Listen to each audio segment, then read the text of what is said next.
अस्सलाम वालेकुम, मैं हूं आदिल शाहजेब। मुल्क की सियासत में यकदम पैदा होने वाली हलचल से हुकूमत इस वक्त इस्तिराब का शिकार है। शहबाज शरीफ की सियासी सरगर्मियां हों, जहांगीर तरीन ग्रुप का सामने आना, रिंग रोड स्कैंडल के आफ्टर शॉक्स, ये सारी कड़ियां मिलाकर सियासी अदम इस्तेकाम शुरू होने की सरगोशियां हो चुकी हैं। हाल ही में बिखरी अपोजिशन शहबाज शरीफ की जमानत के बाद एक बार फिर मुतहरिक होती दिख रही है। खुद शहबाज शरीफ से मुतालिक भी एक के बाद एक मुलाकातें होने की बातें की जा रही हैं। आज भी वो इस्लामाबाद में मौजूद हैं और बड़ी अहम उनकी मुलाकातें हुई हैं। इसके अलावा वो दीगर अपोजिशन जमातों से राब्ते भी तेज कर रहे हैं। आज उन्होंने चारसदे का दौरा किया, जहां बेगम नसीम अली खान के इंतकाल पर गए तो वो थे ताजियत के लिए, लेकिन एएनपी की क़यादत से भी मिले और कुछ सियासी मामलात पर भी उन्होंने बात की। आज सिर्फ यहाँ पर फाते के लिए सियासी बात मैंने इनसे करनी है, वो करूंगा। जब वो सियासी मौका आएगा तो मैं बताऊंगा आपको। इसके अलावा अरसे से मंजरनामे से गायब रहने वाले चौधरी निसार भी शहबाज शरीफ के मुतारिक होने के बाद मंजर आम पर आने को हैं। आज उनका शहबाज शरीफ से टेलीफोनिक राब्ता भी हुआ और पीर को उनकी जानिब से पंजाब असम्बली का हल्फ उठाने की इतलात भी गर्दिश में है। दूसरी जानिब मुस्लिम लीग नून की जानिब से एस्टेब्लिशमेंट से ताल्लुकात में बेहतरी की बातें भी जुबान ज़दाम हैं। इस तमाम सियासी इम्कानात पर मबनी मुफस्सिल तज्जिया और खबर के अंदर खबर आज ही डॉन अखबार में शाया होने वाले सीनियर साफी और डॉन इस्लामाबाद के रेजिडेंट एडिटर फाद हुसैन के कॉलम से भी मिली, जिनके इक्तिसाबात मैं आपके सामने रखूंगा कि इस्लामाबाद ऐसी हवाएं जो हैं वो खासी तेज चल रही हैं और जब मुसीबतें आती हैं तो यकमुश्त आती हैं। और अब पीटीआई हुकूमत के लिए शहबाज शरीफ, जहांगीर तरीन और जुल्फी बुखारी की सूरत में अदम इस्तेकाम का एक तूफान खड़ा होता नजर आ रहा है। फाद हुसैन के मुताबिक हुकूमती अमलदारी के दर्जे होते हैं जो बेपनाह खुशी, एतमाद, रऊनत, कारकर्दगी का दबाव, इदारा जाती तनाव, अदम इस्तेकाम, अदम तहफ़्फ़ुज़, तनाज़े और आखिरकार घबरा जाने पर मबनी होते हैं। और इस वक्त मौजूदा हुकूमत पहले 4 दर्जों पर पूरा उतर चुकी है और शायद इस वक्त 5वें और 6ठे दर्जे पर आ चुकी है। और अब हुकूमत को हिकमत अमली के तहत स्ट्रेटेजिक पॉज लेना होगा, यानी रुकना होगा, ताकि 7वें 8वें दर्जे पर गिरने से वो बच जाए। जहांगीर तरीन की जानिब से पार्लिमानी ब्लॉक्स का बाज़ाब्ता ऐलान जो है वो तहरीक इंसाफ की अंदरूनी लड़ाई की इंतहा है, क्योंकि जहांगीर तरीन नासमझ शख्सियत का तासुर बिल्कुल नहीं रखते। उनकी फैसला साजी जो है वो एहतियात और भरपूर गौर व फिक्र पर मबनी होती है। उनकी जानिब से ये अमल उस ग्लेशियर का पेश खेमा है, फाद हुसैन की बकौल, जो जितना पानी के ऊपर है उतना ही पानी के अंदर है। और ये एक हुकूमत मुखालिफ पैटर्न बनता नजर आ रहा है। ये वही पैटर्न है जो मुमकिन तौर पर आइंदा सोमवार को मजीद नुमाया होगा। अब सोमवार का तस्करा फाद हुसैन ने क्यों किया? क्योंकि बावसूख ज़राए के मुताबिक आइंदा पीर की शाम अपोजिशन की एक अहम और बड़ी मीटिंग मुतवक्के है और ये बेज़रर इस वक्त जो बन चुकी है पीडीएम, उसको फिर से बहाल करने की एक कोशिश होगी। शहबाज शरीफ ने अहम कदम उठाते हुए तमाम अपोजिशन रहनुमाओं को खाने पर मदऊ किया है और पीपल्स पार्टी और एएनपी की क़यादत को भी खुसूसी तौर पर दावत दी गई है, यानी पीडीएम के जख्म भरने का काम शुरू हो चुका है। और ऐसा ही पैटर्न मुस्लिम लीग नून ने भी इख्तियार किया है, जब पार्टी ने एक कदम पीछे हटकर माज़-आराई की सियासत छोड़ने और एस्टेब्लिशमेंट से वर्किंग रिलेशन बनाने का इंदिया दे दिया है। लेकिन अहम सवाल यह है कि शहबाज शरीफ और जहांगीर तरीन को ऐसा क्या मालूम है, क्या पता है जो वज़ीर-ए-आज़म इमरान खान को नहीं पता? और यही वो सवाल है जहां से सियासी पेचो-खम बढ़ेंगे। तकरीबन 40 MPs की मदद से जहांगीर तरीन जो है वो उस्मान बुज़दार का इक़्तिदार एक इशारे से खत्म कर सकते हैं। वो और उनके हामी ये कहते रहेंगे, बल्कि आज भी उन्होंने ये कहा कि वो तहरीक इंसाफ का हिस्सा हैं और रहेंगे, लेकिन बाकायदा पार्लिमानी ब्लॉक का ऐलान हो चुका है। जहांगीर तरीन ग्रुप में अक्सरियती मेंबरान जो हैं वो हल्कों की सियासत करते हैं और तहरीक इंसाफ के टिकट के मोहताज नहीं, बल्कि वो खुद भी पंजाब हुकूमत के जो हैं वो एक सीनियर रहनुमा से इत्तेफाक करेंगे। फाद हुसैन की बकौल, जो हम माने या ना माने, पंजाब में सबसे मकबूल टिकट इस वक्त मुस्लिम लीग नून का ही है। लेकिन क्या इस अहम टिकट की इस वक्त जरूरत भी है? क्योंकि पंजाब में तब्दीली तो एक चुटकी के इशारे से आ जाएगी, लेकिन पंजाब के एक बासर सियासतदान के मुताबिक एस्टेब्लिशमेंट ने इस तरजीह से तब्दीली का अब तक फिलहाल कोई इशारा नहीं दिया। तो क्या जहांगीर तरीन बगैर किसी यकीन दहानी के मामला इतना आगे तक ले गए हैं? उसी सियासतदान के मुताबिक शायद ऐसा नहीं है। ताहम वो ये भी समझते हैं कि अभी सिस्टम ने बरसरे इक़्तिदार जमात में से अराकीन को किसी और छतरी के नीचे जमा होने का इशारा नहीं। बड़ा इंटरेस्टिंग मामला ये चल रहा है, इसी पर गुफ्तगू को आगे बढ़ाएंगे। मुस्लिम लीग नून के सेक्रेटरी जनरल सीनियर रहनुमा उनके एहसन इकबाल साहब हमारे साथ मौजूद हैं, जबकि आगे चलकर खुद फाद हुसैन साहब भी इस पर तफसीली तजिया करेंगे। एहसन इकबाल साहब, thank you so much for joining us. पहले तो ये बताइएगा कि शहबाज शरीफ साहब की एक्टिविटीज बड़े वो प्रोएक्टिव हो चुके हैं। दिन में वो 4-4, 5-5 मुलाकातें सियासी रहनुमाओं से भी मिल रहे हैं, पार्टी रहनुमाओं से भी मिल रहे हैं, मुख्तलिफ ममालिक के एम्बेसडर से भी मिल रहे हैं। एजेंडा क्या है एहसन इकबाल साहब? क्या तैयारी वो मुकम्मल कर रहे हैं अपनी मुतबादिल के तौर पर सामने आने के लिए? शुक्रिया आदिल। देखिए, दो चीजें हैं। एक तो यह कि आपको मालूम है कि शहबाज शरीफ साहब को 7 माह जेल में डाला गया था और बैसियत लीडर ऑफ ऑपोजिशन बहुत सारी कैचिंग अप है जो उन्होंने करनी है।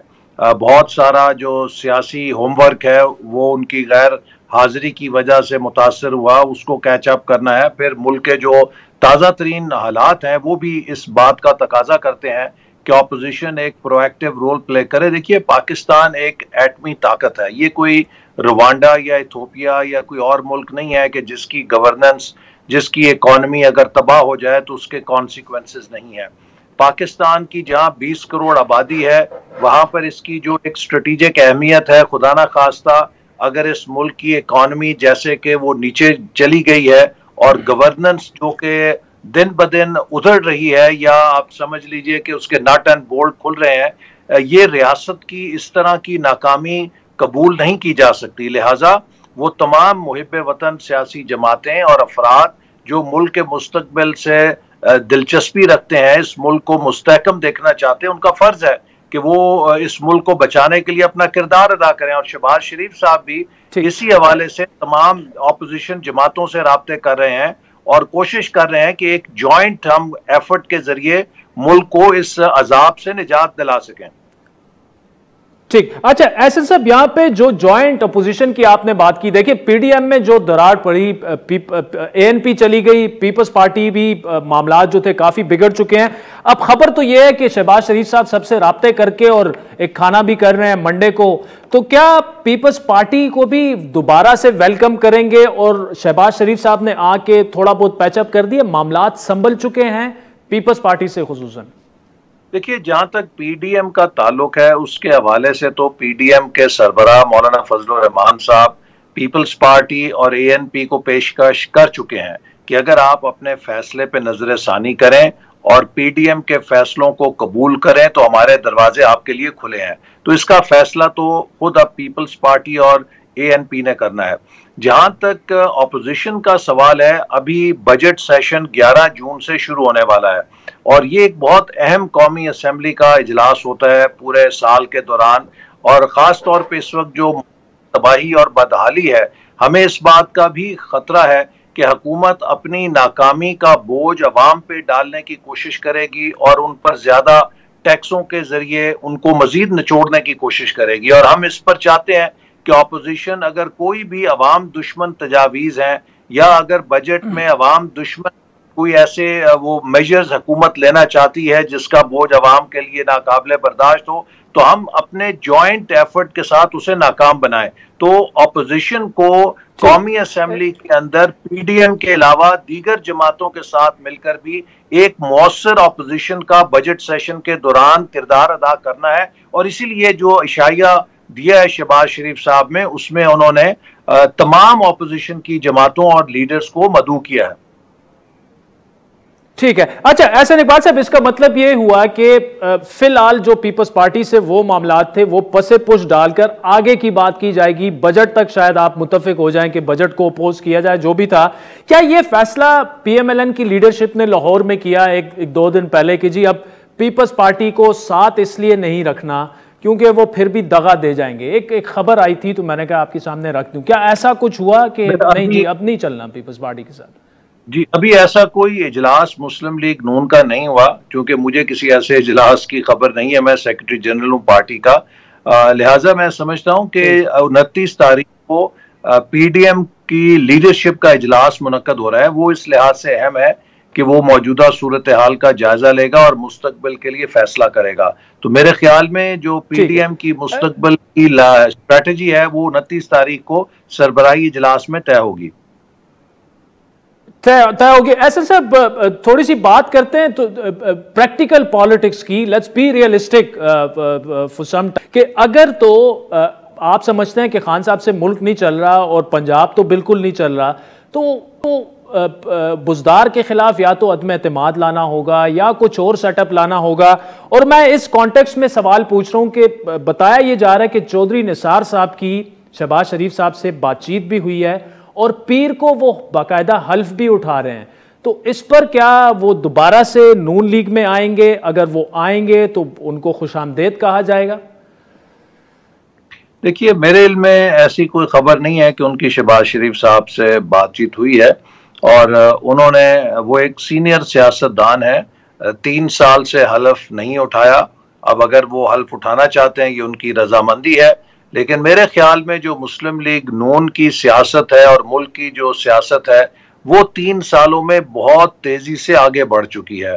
तो लिहाजा वो अगर अमली तौर पे सियासत में आना चाहेंगे तो उन्हें बहुत सारी तब्दीलियां भी नजर आएंगी और कैचिंग अप भी करनी पड़ेगी। लेकिन अभी कोई मुसद्दका इतला हमारे पास नहीं है, चूंकि मुस्लिम लीग नून से वो अपनी राह जुदा कर चुके हैं, तो इसलिए जो भी वो फैसला करेंगे वो उनकी अपनी जाती हैसियत में होगा। तो मुस्लिम लीग नून के ऊपर तो ना उसका कोई अच्छा असर है ना कोई बुरा असर है। We wish him well. ठीक, अच्छा, लेकिन एहसन साहब आपके जवाब से तो ये भी फिर वैसी हवाइयां उड़ाई जा रही हैं मुख्तलिफ मीडिया के सर्कल्स में कि जी चौधरी निसार आ रहे हैं, हल्फ ले रहे हैं, फिर वो नून लीग के कैंडिडेट बन जाएंगे और तरीन साहब भी उन्हें सपोर्ट करेंगे। तो फिर ऐसा तो कुछ नहीं नजर आ रहा आपके जवाब से। नहीं, ऐसी कोई चीज पार्टी के अंदर ज़ेरे बहस नहीं है।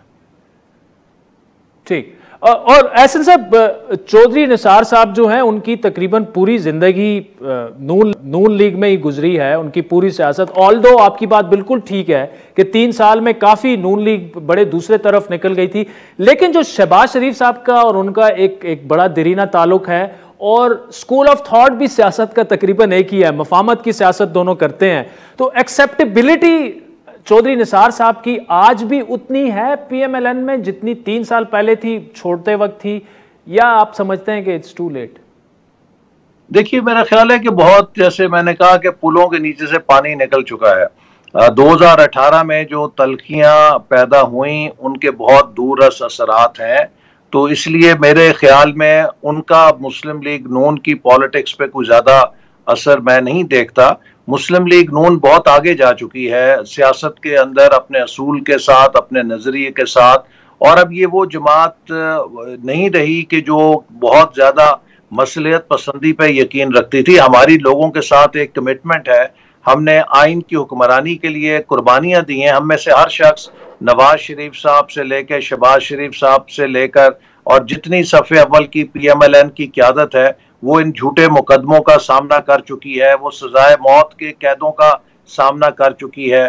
तो अब ये सब कुछ करने के बाद अगर हमने वही पुरानी तर्ज सियासत को अपनाना है तो फिर इस कुर्बानी और जिद्दोजहद का क्या मकसद था? लेकिन इसका ये कतन मकसद नहीं है कि हम मुल्क के अंदर कोई इंतजार चाहते हैं। हम पाकिस्तान को इक्तसादी तौर पे मजबूत देखना चाहते हैं, और मजबूत पाकिस्तान तभी बनेगा जब उसका दाखिली इस्तेहकाम होगा, और दाखिली इस्तेहकाम तभी होगा जब तमाम इदारे अपने अपने दायरे में आइन के तहत काम करेंगे। तो हम किसी भी किस्म के इंतशार की सियासत को परवान नहीं चढ़ाना चाहते। हम तो मुल्क में अमन, इस्तेहकाम, दाखिली मजबूती और एक मजबूत मईशत की सियासत पर यकीन रखते हैं।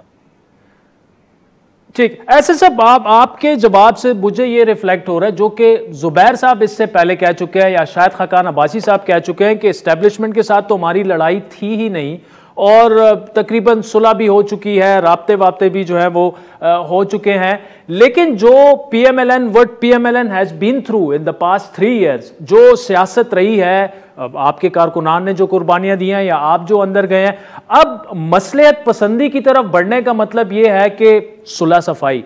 अगर आप ये दूसरे वाला नजरिया जारी रखते हैं, इसका मतलब कि you stand on your ground, जो कि शहबाज शरीफ से थोड़ा सा अलग है। ये थोड़ी सी कंफ्यूजन लग रही है आपकी, स्पेशली जो टॉप टियर लीडरशिप में ना हो तो सेकंड टियर लीडरशिप में, कि बात किस तरफ जाएगी? क्या मियां साहब और मरियम साहिबा का जो बयानिया था? जी देखिए, पहली बात यह है कि अगर आप पाकिस्तान में ही नहीं दुनिया में सियासत करते हैं तो उस सियासत की कामयाबी के लिए आपको अमली इकदामात की जरूरत होती है। लेकिन अमली इकदामात का ये मतलब कतन नहीं होता कि आप किसी मसलहत का शिकार हो जाएं या अपने असूलों को कॉम्प्रोमाइज करें। जैसे वो कहते हैं ना कि when you plan you must have your head in the clouds in the skies and your feet on the ground. जो हकायक हैं और जो आपके असूल हैं उनका जो एक इम्तजाज है उससे ही आप कामयाबी हासिल करते हैं। तो हमने किसी किस्म के कोई ऐसे कॉम्प्रोमाइज को नहीं करना जिससे हमारी जिद्दोजहद पे असरअंदाज वो हो सके। लेकिन इसका कतन ये मतलब नहीं है कि हमने जो पाकिस्तानी सियासत में आइन के अंदर रहते हुए और जो जमहूरी निज़ाम के अंदर रहते हुए हमारे ऑप्शंस हैं उनको हम एक्सरसाइज नहीं कर सकते। हमने इसी जमहूरी अमल के जरिए रास्ता निकालना है, मुल्क को आगे लेकर जाना है, अपने असूल और नजरिए को कामयाब करना है। तो लिहाजा ये बात नहीं है कि हमारी किसी से लड़ाई है या हमारी किसी से सुलह है। अगर आइन के ऊपर सब अमल करेंगे हमारी सबसे सुलह है, हमारी सबसे दोस्ती है। अगर कोई आइन को तोड़ेगा या आइन शिकनी करेगा तो हमारी उससे लड़ाई होगी। ठीक, चलें एहसन इकबाल साहब, thank you so much for joining us. नाज़रीन, वक्त तो चाहता है जिसके बाद इसी गुफ्तगू को फात हुसैन साहब के साथ आगे बढ़ाएंगे। हमारे साथ रहिए।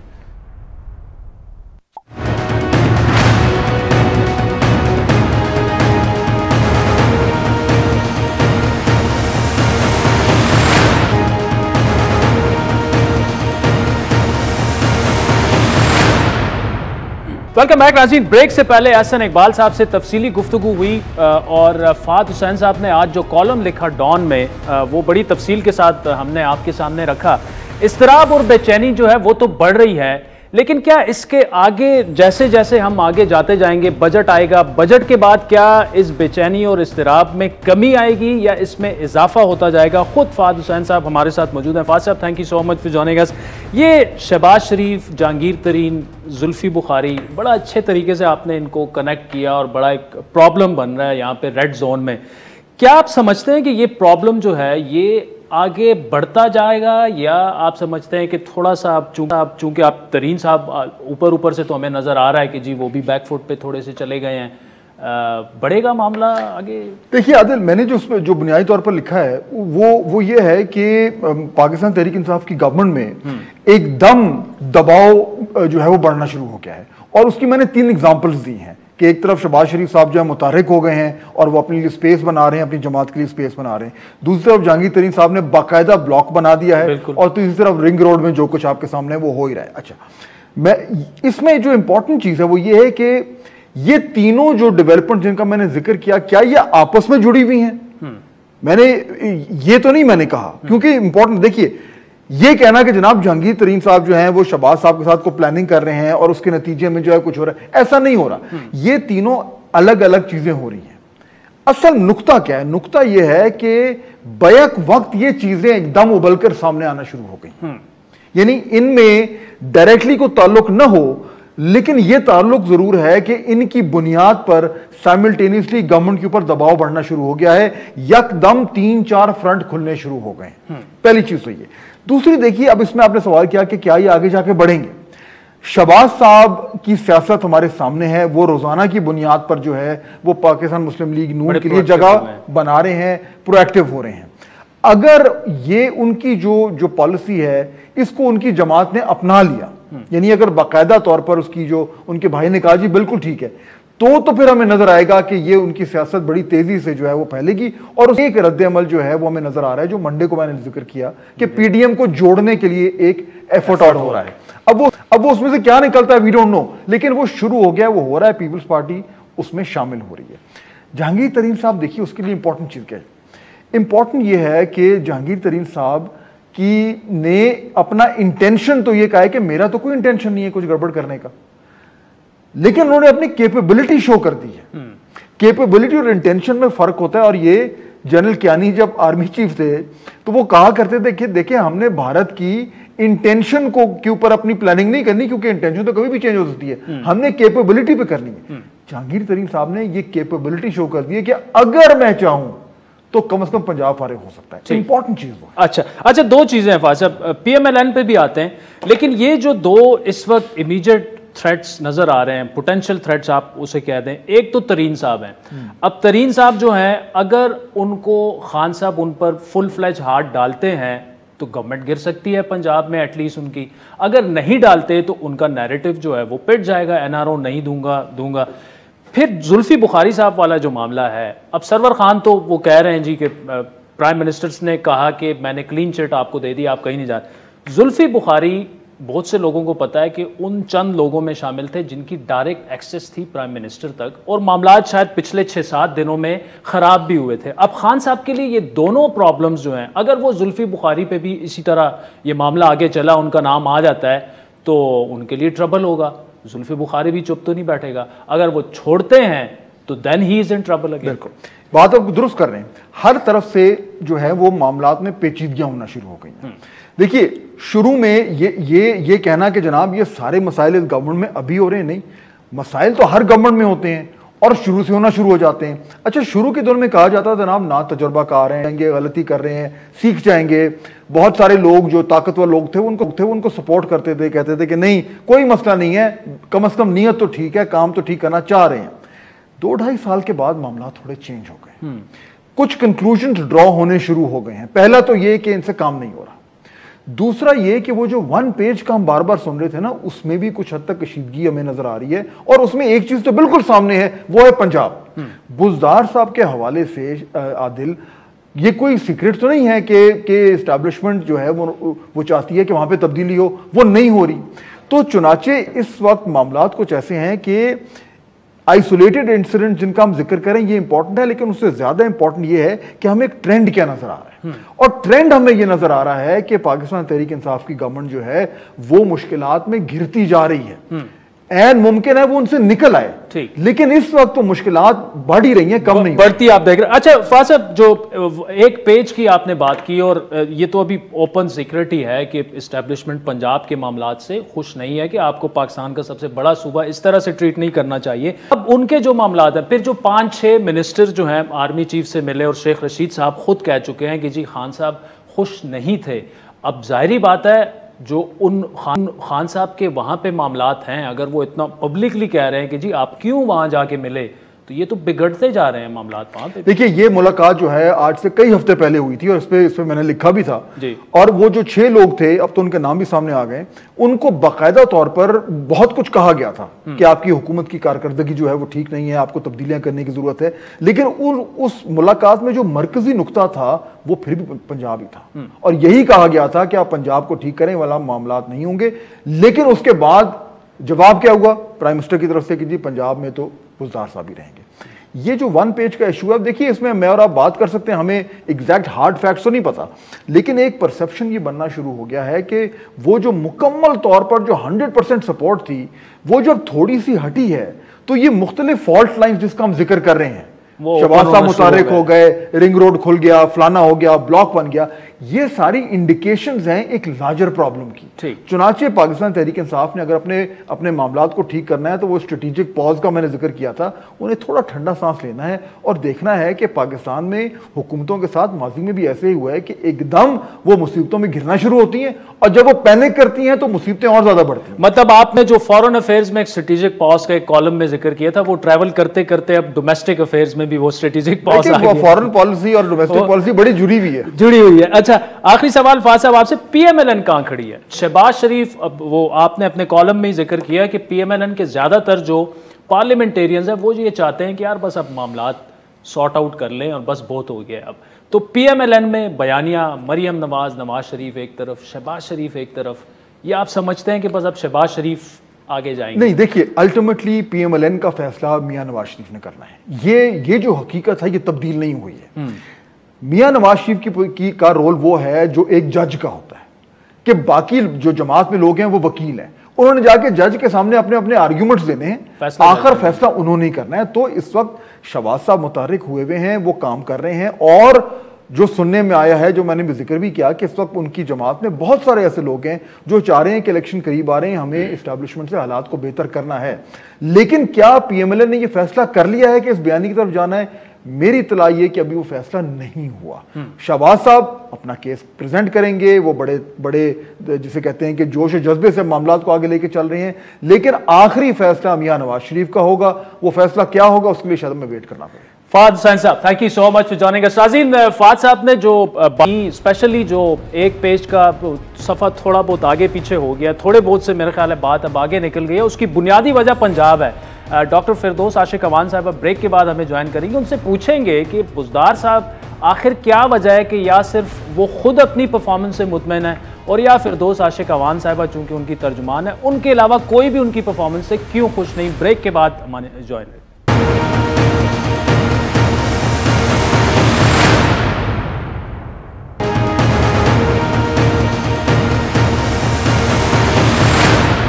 वेलकम बैक नाज़रीन। जहांगीर तरीन की रिहाइश गाह पर होने वाली मुलाकातों से लेकर तहरीक इंसाफ में तरीन ग्रुप के क़याम के बाद उठने वाला सियासी तूफान आज थम चुका है। लगता यह है कि जो पैगाम उन्होंने पहुंचाना था वो पहुंच चुका है। तहरीक इंसाफ के दोनों कैंपों की गरजने वाली तोपें ना सिर्फ आज खामोश रहीं बल्कि मफामत की सरगोशियां कर रही हैं। इतलात यह है कि सीनियर वफाकी वज़रा ने जहांगीर तरीन को कुछ यकीन दहानियां कराई, जिसके बाद तरीन साहब की तरफ से भी पंजाब और कौमी असम्बली में बजट इजलास में कोई बदमज़गी पैदा ना करने की यकीन दहानी करवाई गई है। हमारे ज़राए के मुताबिक जहांगीर तरीन से फवाद चौधरी, शेख रशीद और वज़ीर आला के प्रिंसिपल सेक्रेटरी ने बात भी की और ऐसी भी खबरें हैं कि शायद मुलाकात भी की है। दूसरी जानिब जहांगीर तरीन का दबाव पंजाब में भी जो है वो काम कर गया है। वज़ीर आला उस्मान बुज़दार ने गुज़श्ता 24 घंटों में 50 अरकान असम्बली से मुलाकातें की हैं और अब कल तरीन साहब का जो ग्रुप है वो भी मुलाकात के लिए वज़ीर आला ने उनको बुला लिया। कल ही राजा रियाज ने हमारे ही प्रोग्राम में वज़ीर मुलाकात पे अपने तहफ़्फ़ुज़ात लेकर उनसे बात करने की बात की थी। भी ये बात कहूंगा क्योंकि पिछली दफा मैंने उन्हें मिलकर कहा था कि आप इस चीज को सुलझाने की कोशिश करें, ना कि उलझाने की, क्योंकि अगर वज़ीर आला पंजाब इसको सुलझाएंगे तो उनका फायदा है, और अगर वो इसको उलझाएंगे तो किसी साजिश का जरिया बनेंगे तो ये इसका नुकसान मुझे नहीं होना, इसका नुकसान वज़ीर आला पंजाब को होना है। अब हालिया पेशरफ्त के बाद कल पंजाब असम्बली के इजलास में किसी सियासी तूफान आने के इम्कानात तकरीबन खत्म हो गए हैं। दूसरी जानिब नून लीग की तरफ से जहांगीर तरीन और उस्मान बुज़दार की जो सियासी कशमकश थी उसमें नून लीग कोई सियासी फायदा उठाने के मूड में फिलहाल नजर नहीं आ रही। ये जो जहांगीर तरीन साहब का अपना ग्रुप है या पीटीआई जाने वो जाने, उनका अपना अंदरूनी मामला है। पीटीआई जाने, जहांगीर तरीन जाने, ये शहबाज शरीफ साहब कह रहे हैं। लेकिन जिस तेजी से जहांगीर तरीन ने सियासी तूफान खड़ा किया, एक ही दिन में जिस तेजी से यह तूफान ठंडा हुआ, उससे एक बात जाहिर है कि जहांगीर तरीन अपनी बात पहुंचाने और सामने वालों को सियासी ताकत का नमूना दिखाने में कामयाब हुए हैं और उनका दबाव भरपूर तरीके से काम कर गया। लेकिन सवाल अब भी यह है कि क्या यह तूफान सिर्फ बजट इजलास तक के लिए ही थमा है और तहरीक इंसाफ ने सियासी बसीरत का मुजाहरा करते हुए अपने लिए जो मुश्किलात पैदा हो सकती थी तरीन साहब के ग्रुप की जानिब से वो खड़ी करने से गुरेज किया है और बाकी लड़ाई जो है वो बजट मंजूरी के बाद के लिए छोड़ दी है। इसी हवाले से तफसीली गुफ्तगू करेंगे। वजाब की मानसूसी बराए इत्तलात डॉक्टर फिरदौस आशिक अवान साहिबा हमारे साथ मौजूद हैं। डॉक्टर साहबा, thank you so much for joining us. ये कल तक तो वो गरजते रहे, बरसते रहे, अदम एतमाद ला रहे हैं, बजट नहीं मंजूर होने देंगे। ये एक ही रात में क्या जादू की छड़ी आप लोगों ने चला दी कि वो कह रहे हैं जी हम एक ही पार्टी हैं, कुछ नहीं करना हमने अब। बिस्मिल्लाहिर्रहमानिर्रहीम। सबसे पहले तो मैं आपको वेलकम कहूँगी नई असाइनमेंट और नए प्रोग्राम में, और दुआ गो हूँ कि आप कामयाबियाँ समेटें। जहाँ तक बात है कि हम ख्याल ग्रुप जो बना, देखिए हम ख्याल पीटीआई का ही हम ख्याल है और पीटीआई के अंदर रह के ही इमरान खान के नज़रिए के साथ डट के खड़ा है। और जो जहांगीर तरीन साहब का कल अदालत में पेशी के बाद की जो स्टेटमेंट है वो भी आपने सुनी है, जिसमें उन्होंने बरमला कहा है कि वो पीटीआई का हिस्सा हैं, रहेंगे और किसी जगह भी कोई ऐसा कदम नहीं उठाएंगे जिससे इमरान खान साहब को कोई सियासी नुकसान हो या पीटीआई का नज़रिया हर्ट हो। तो इसके बाद तो ये बहस ही ख़त्म होगी कि ये ग्रुप जो है वो पीटीआई को किसी न किसी जगह मिलान करने या हुकूमत को किसी जगह जो है बैक फुट पे करने के लिए बना। हाँ, अलबत्ता उसके साथ जुड़े जो तहफ़्फ़ुज़ात हैं, गिले शिकवे हैं, मेंबरान जो इलेक्शन लड़ के आते हैं वो अपने अवाम को जवाबदेह होते हैं, उनको पब्लिक रिलीफ प्रोग्राम और पब्लिक वेलफेयर प्रोग्राम और सर्विस डिलीवरी के साथ जुड़े जितने भी चैलेंज है उनका सामना करना पड़ता है। और आपने देखा है कि कोविड की वजह से और ओवरऑल जो पंजाब के अंदर साबका हुकूमत ने 1200 अरब का जो ओवरड्राफ्टिंग की और मकरूज़ किया इस सूबे को, तो जिस तरह से तेज़ी से यहाँ पे शुरू से वो मंसूबों पे काम होना था उसमें थोड़ी तख़ीर हुई, लेकिन आहिस्ता आहिस्ता जो मईशत बेहतर होती गई वो ना सिर्फ अवामी नुमाइंदों की जो ज़रूरियात थी हल्के के साथ जुड़ी वो अवामी मफाद में पूरी होना शुरू हुई, बल्कि उनको वो सारे रिलीफ प्रोग्राम में हिस्सेदार बनाया गया। ठीक है, यहाँ पे असल जो सवाल है वो ये है कि जो तरीन साहब के ग्रुप के तहफ़्फ़ुज़ात थे वो इतने शदीद थे कि उन्होंने खान साहब की लीडरशिप पे सवालात उठा दिए और जो बातें उन्होंने की वो तो बिल्कुल बगावत के ज़ुमरे में आती हैं अपनी पार्टी के। तो इतनी आसानी से आप लोग कैसे मान गए? तो डिसिप्लिनरी कार्रवाई होनी चाहिए, क्योंकि ये तो एक तूफान है। वो तो अपना एक अलग ग्रुप बना चुके हैं और उन्होंने तरीन साहब को अपना लीडर माना है, वो खान साहब को अपना लीडर भी नहीं मानते जब वो हमसे बात करते हैं। तो इसको ये इशू जो है ये इतनी आसानी से तो हल नहीं होगा, तो क्या करेंगे इसका आप? देखिए, पहली बात तो ये है कि किसी ने भी डायरेक्टली खान साहब की लीडरशिप पे सवाल नहीं उठाया। खान साहब से उनके गिले शिकवे ज़रूर हैं, तहफ़्फ़ुज़ात ज़रूर हैं, लेकिन ये नहीं कहा कि हम उनको एज ए लीडर नहीं मानते या हम उनकी पॉलिसी से इख्तलाफ करते हैं या उनको ओन नहीं करते। वज़ीर आला पंजाब के हवाले से जो इंतकामी कार्रवाइयों की बात की, तो आपको भी पता है कि वज़ीर आला का ये मिजाज ही नहीं है कि वो किसी को इंतकाम का निशाना बनाएं और किसी की टारगेट करके दिल आज़ारी करें। कहीं ना कहीं जो कम्युनिकेशन गैप था, कोई ना कोई जो है वो डिसइंफॉर्मेशन थी, उसको मिल बैठ के हम तय करेंगे और उन अवामी नुमाइंदों को अपने अपने हलकों में मजबूत करके। अच्छा डॉक्टर साहब, वो उनका गिला ये भी है कि पंजाब हुकूमत कर रही है इंतकामी कार्रवाइयां, लेकिन साथ में वो ये कह रहे हैं कि इधर इस्लामाबाद में से, बल्कि वो तो शहजाद अकबर साहब का नाम भी ले रहे हैं कि ये सारा मामला ही शहजाद अकबर साहब हैंडल कर रहे हैं और उनको उधर मुदाखलत नहीं करनी चाहिए। तो उनके तो गिले शिकवे बड़े क्लियर कट उनसे हैं कि उस्मान बुज़दार को इस्तेमाल किया जा रहा है तरीन के खिलाफ। देखिए, उस्मान बुज़दार साहब जो हैं वो बड़े मंजे हुए सियासतदान हैं और वो बड़े फ़हम व फ़रासत के साथ पंजाब के मामलात को निपटा रहे हैं। उनको कोई ना इस्तेमाल कर सकता है और ना वो कोई चाबी वाला खिलौना है कि कोई चाबी देगा तो वो चलना शुरू हो जाएंगे और बंद होगा, चाबी बंद होगी तो वो रुक जाएंगे। वो ख़ुद जो है एक हल्के से मुंतखब होके आए हैं और एक उनका एक सरदार की हैसियत से मुख्तलिफ अपने कबीले के अंदर जो फ़ैसला साजी में जो रोल रहा है, तो वो समझते हैं कि किस तरह सबको साथ लेके चलना है। और कोलिशन गवर्नमेंट के अंदर भी गुज़श्ता 3 साल से जिस तरह से उन्होंने एक आसान अंदाज से सबको एंगेज किया है, ओन किया है, सपोर्ट किया है, तो अपनी जमात के अंदर जो है वो जो है उनके गिले शिकवे और तहफ़्फ़ुज़ात वो क्यों नहीं दूर करेंगे। यही वजह है कि उन्होंने लेकिन डॉक्टर साहब भाई देखिए, कुछ चीज़ें ऐसी भी हैं कि अब पंजाब की ब्यूरोक्रेसी को ज़्यादातर हो सकता है आप ऑनर ना कहना चाहें, लेकिन इस्लामाबाद से कंट्रोल किया जा रहा है। और उस्मान बुज़दार साहब की परफॉर्मेंस से मेरा ख्याल है या वो सिर्फ खुद मुतमईन होंगे या आप चूंकि उनकी मुशीर इत्तलात हैं आप मुतमईन होंगी, अदरवाइज तो कोई भी उनसे मुतमईन नहीं है। तो कुछ तो ऐसा है वहां पर, कुछ वहां पे वो कमी है जो पंजाब कंट्रोल नजर आ रहा है कि वहां पे उस तरह की गवर्नेंस और परफॉर्मेंस नहीं रही जो कि एक बड़े सूबे की होनी चाहिए। देखिए, कमी जो आप कह रहे हैं वो कमी उस मीडिया के अंदर जो एडवर्टाइजमेंट की है और इमेज बिल्डिंग भी है। और उस्मान बुज़दार साहब ने अपने अरबों रुपए डेवलपमेंट के जो है वो अपने इश्तिहारात पे नहीं खर्च किए हैं और ना उन्होंने उन प्रोजेक्ट के अंदर जो है मार्केटिंग स्ट्रेटजीज़ बनाई हैं कि उनकी जो है वो ज़्यादा से ज़्यादा तशहीर हो और उनका तस्वीरें, चेहरे और जगह जगह ढोल पीट के एक मसनूई जो है वो शोहरत हासिल की जाए।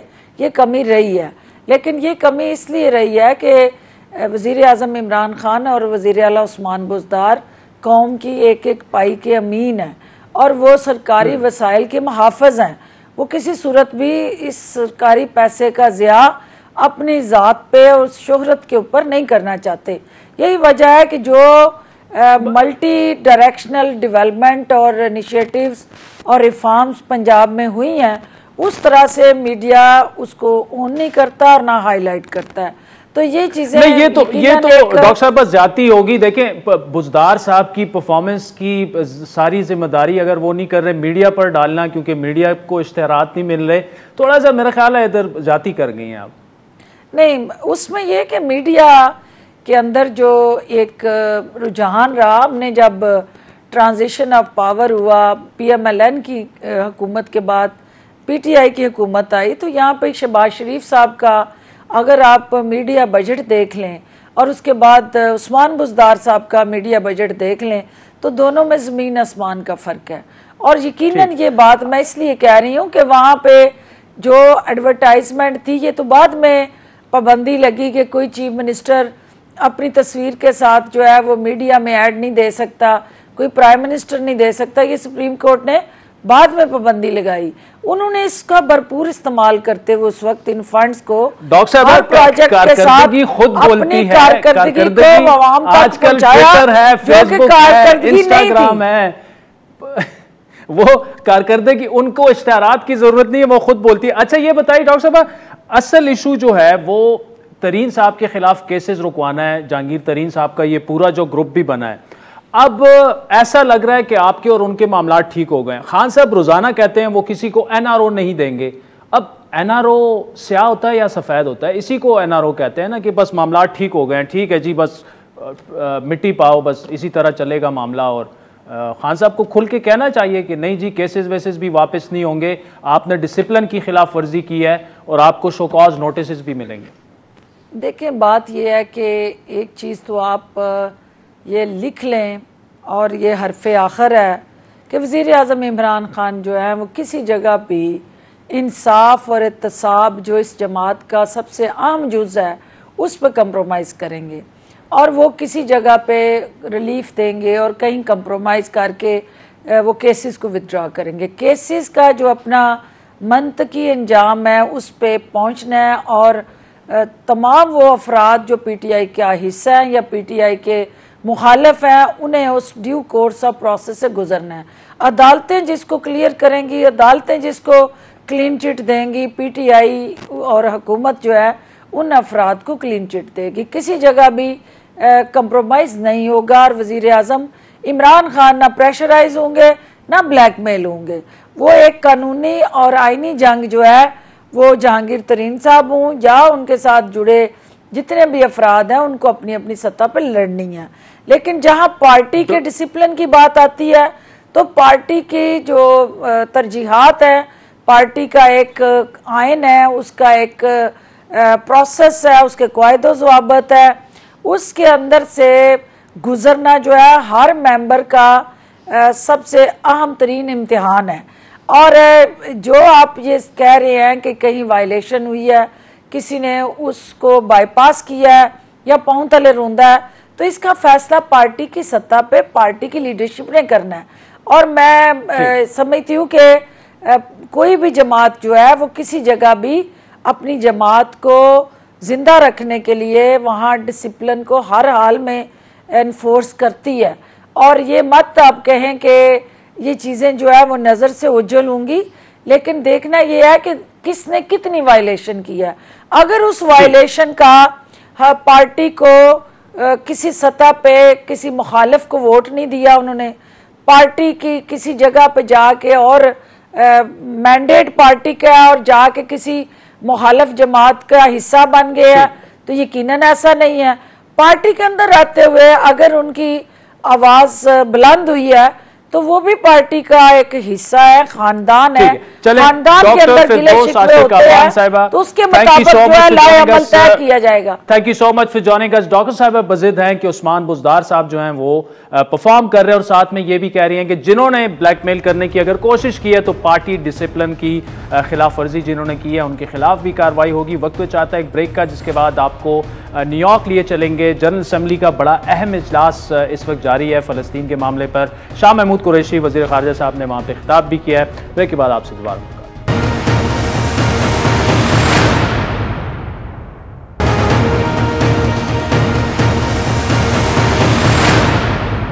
वेलकम बैक नाज़रीन। फलस्तीन की सूरत हाल से मुतालिक अक़वाम मुत्तहिदा की जनरल असम्बली का अहम इजलास इस वक्त न्यूयॉर्क में हो रहा है, जहां सेक्रेटरी जनरल अक़वाम मुत्तहिदा के उन्होंने इसराइल और फलस्तीन के दरमियान फौरी सीज फायर का मुतालबा भी किया है, जबकि फलस्तीनी वजीर खारजा के बकौल इसराइल गजा में जंगी जराइम का मुर्तकिब हो रहा है। तुर्क वजीर खारजा ने अक़वाम मुत्तहिदा पर तनकीद करते हुए कहा कि अक़वाम मुत्तहिदा अपना किरदार अदा करने में नाकाम रही है। पाकिस्तानी वजीर खारजा शाह महमूद कुरैशी ने भी एक ज़बरदस्त वहाँ पर स्पीच की और इसराइली जारियत पर सिक्योरिटी कौंसिल के किरदार को तनकीद का निशाना बनाते हुए कहा कि अब वक्त आ चुका है कि इसराइल को यह कहा जाए, enough. The Security Council has failed even to demand a cessation of hostilities. Those preventing the Council from doing so bear a heavy responsibility. We must not fail the Palestinian people at this critical juncture. Our first priority must be to halt the Israeli aggression. This is a war between a military occupier and an occupied people. I end with a verse from a great resistance poet of Pakistan. अर्ज़ फ़लस्तीन मैं भी हाजिर हूँ। इस वक्त हमारे साथ New York से बराह रास्त मौजूद हैं वॉइस ऑफ अमेरिका की इंटरनेशनल कॉरेस्पॉन्डेंट हैं मोना काजिम, सीनियर सहाफ़ी हैं US based. Mona, thank you so much for joining us. यहाँ से बैठ के तो हमें लगा कि जो इस्लामी ममालिक के फॉरेन मिनिस्टर्स थे, स्पेशली टर्किश फॉरेन मिनिस्टर या शाह महमूद कुरैशी साहब ने एक बड़ा ज़बरदस्त एक खिताब वहाँ पे किया।